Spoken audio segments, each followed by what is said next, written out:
রং বদলের ব্যাপার স্যাপার। কবি ভবানী প্রসাদ মজুমদার।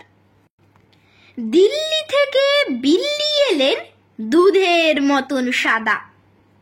কলকাতার এক কালো বেড়াল বললে তাকে, দাদা আসুন বসুন, কেমন আছেন, বাড়ির খবর ভালো?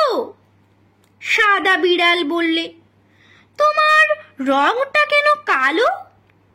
কালো বিড়াল বললে, শুনুন, রাখুন আগে বেডিং। আমি যখন জন্মেছিলাম চলছিল লোডশেডিং। কুচবিহারের রাজার ছিল একটা কালো হাতি। যখন তখন সেই হাতিটাই করতো মাতামাতি। একদিন তার কাণ্ড দেখেই চমকে গেল পিলে। 5টা কাপড় কাচা সাবান ফেললো হাতি গিলে। পরদিন কি ঘটলো ব্যাপার বলছি শোনো দাদা।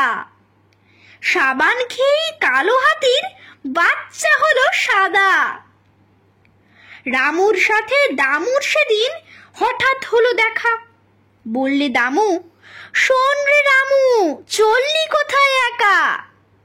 9 মাস বাদে দেখা হলো, কেমন আছিস, ভালো? আগে তো বেশ ফর্সা ছিলি, এখন কেন কালো?